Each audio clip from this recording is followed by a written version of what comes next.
Welcome to the press conference for the LSU Tigers. We're joined by head coach Kim Mulkey and student athletes Angel Reese and Aneesah Morrow. We'll begin with questions for the student athletes, and then we'll take questions for Coach Mulkey. Right, over here on the right. Chessa Boucher with NBC 33 in Baton Rouge. Angel, I've asked you about Poe before, and you've talked about how everybody deserves to have a Poe on their team. After that huddle and she was carted off, you were emotional. What was going through your mind and just, playing for her?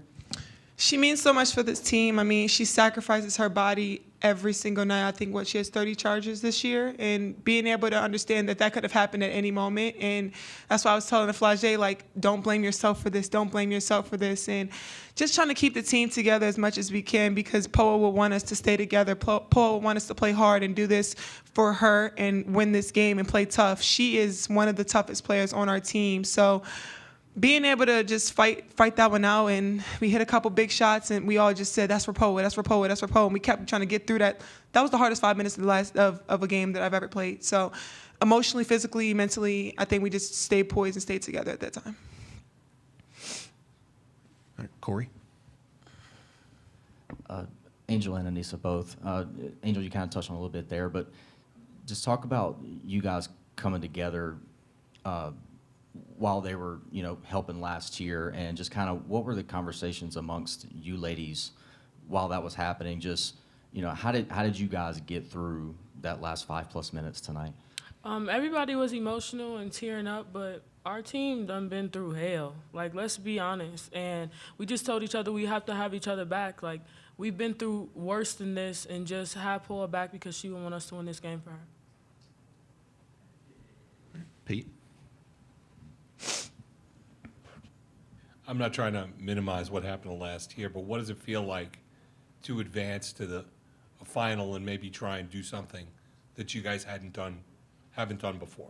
I'm proud of this team regardless. I mean, we're going to go out there and fight and give it our all and give everything that we got, and we're going to battle. We know what South Carolina has. We shouldn't let them slip away at home.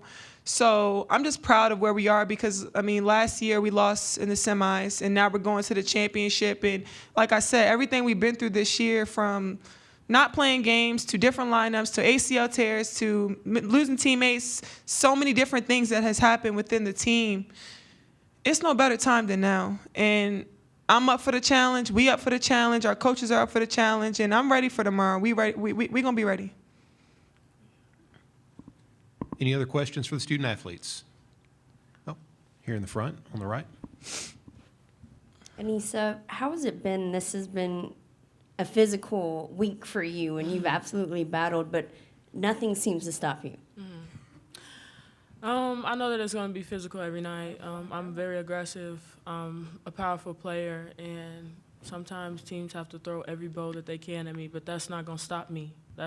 I've been through worse, and I worked so hard to get to where I'm at, so I'm not going to be stopped. Corey.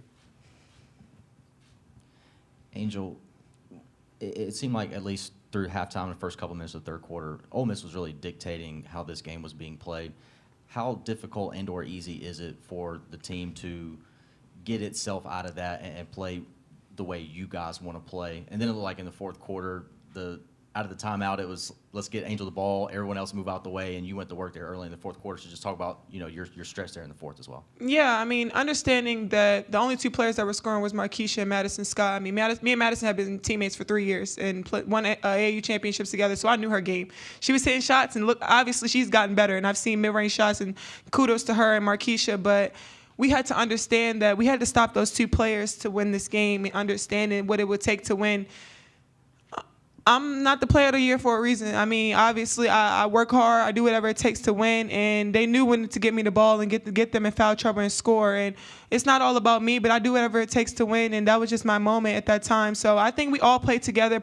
Flagey, Nice, everybody got big rebounds. You got to give kudos to Janae. Janae came in as a freshman off the bench that doesn't get many reps, and made a big time take to the basket in the first half, got a big time rebounds in the second half, played defense on some upperclassmen that she's never had to guard. So you have to realize of the predicament that we're in right now. We don't have Michaela, we don't have Samaya. We're playing 6 or 7 players. You got to be proud of where we're at right now, but we're not done yet. One more from Chessa. I asked Coach Yo about you, Angel, of basically taking over there in the fourth, and she said it's your will.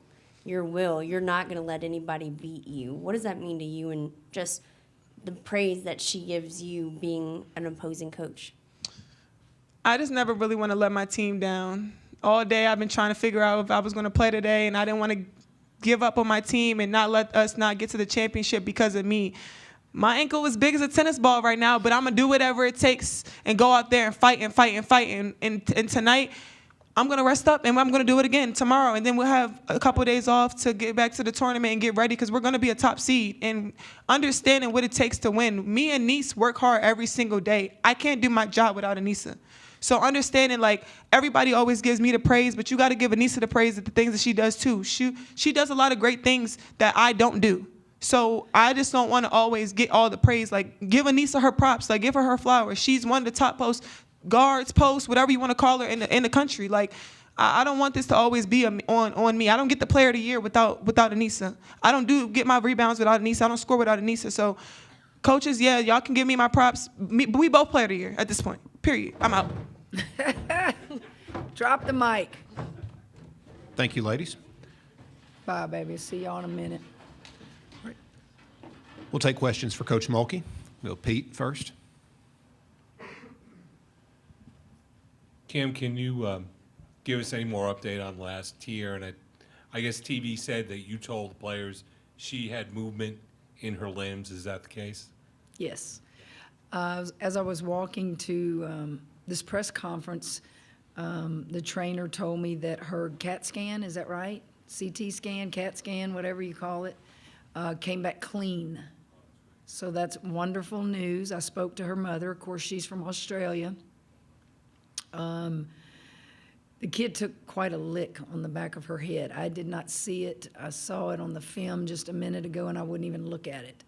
I know enough about Poa that if she can't get up and she tries to get up, and she's in bad shape. Her teammates know that. So she was just a little bit unresponsive, mostly is how I would describe it. She could squeeze your hand lightly. She could tell you she could feel her legs, but she couldn't really articulate good enough for you not to be afraid. And the kids were right there, so they saw it all. So I sent them to the bench and told Coach Starkey to take over while I stayed with Poa. I've been doing this a long time, and I've seen some pretty bad injuries. I had a young lady that went paralyzed, came back later. I had a young lady go blind in an eye. And this is supposed to be a non-contact sport. Poa is one of the toughest kids I've coached. And I know she will be fine. I know the power of prayer. And we were doing a lot of praying in that huddle.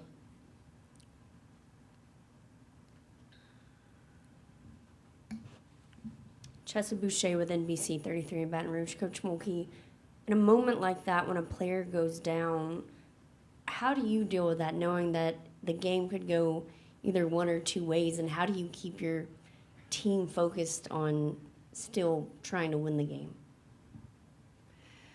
Honestly, I don't give a damn about the game at that point. I really don't. That's somebody's child. That's my player. And those are my players in that huddle. So when I got to the huddle, it was bad. It was just very, very emotional. And all I could do, I think Angel spoke up. I think Haley Van Lith spoke up. Like, we got to get through this. We got to finish the game. And they dug deep. It was one of the more gutsy performances of a team I've ever coached. Because at that point, really, the game means nothing. It really doesn't. And I think you have to dig and think, wow, do I really want to just call out a play here? Because you're thinking about, I need to be in that ambulance with Poa. But she's in great hands with our doctor who travels with us and one of my coaches, and we'll go there. Our president, Dr. Tate, and I will go as soon as we're done with y'all to the hospital. Any more questions for, Corey? Kim, in between the third and the fourth quarter, what was that your message to the team? Was that the objective that you gave them? It's like, let's give Angel the ball now. Let's let her get to work there, and let's see if we can really get something going offensively with her. Look, guys, before Poe ever got hurt, we were struggling. We were tired. I mean, we play hard. And when you play, it'll be 3 straight nights in a row, Ole Miss was tired. And that's why these conference tournaments bother me so much. I'm not sure why we do them. I'm just not. So we were struggling to run anything. Didn't have Michaela, not playing Michaela. Angel's got a tweaked ankle, so your rotation is kind of not fluid. You're playing Janae, you're playing Aaliyah more, which is good for our team, and it's good for those kids. And then when Powell went down, you know, it's not only emotional, you're still trying to figure out really how to win a ball game. Did I draw up anything special or call out? I was calling anything I thought would work, but there was a point in one of the timeouts where I looked at them and I said, I need your help right now. I'm not a very good coach right now. What do y'all want to run? So that makes them take ownership, and it also makes them take away the emotion from them that they got to play coach for a minute. Call it psychology, call it what you want, but that's what I did. And so they said, let's run this play, and we've got a call for all of them. That doesn't matter to y'all, but each one of them wanted to say and suggest something, so it kind of got the tears away from them and just making them play coach for a period of time right there. One more here on the right. Championship game tomorrow, and a rematch with South Carolina, one of the most anticipated matchups that everybody has wanted. How do you regroup after tonight and going through what you went through to face them tomorrow? Well, I think this is my 3rd year at LSU, and this is the first championship in the conference tournament that we've played in, and that's big. That was a goal of ours, was when you get to the conference tournament, get to that championship game. I think you're going to see 2 teams that are tired. They had to play hard to win today. We had to play hard, and it may not be a pretty game, who knows?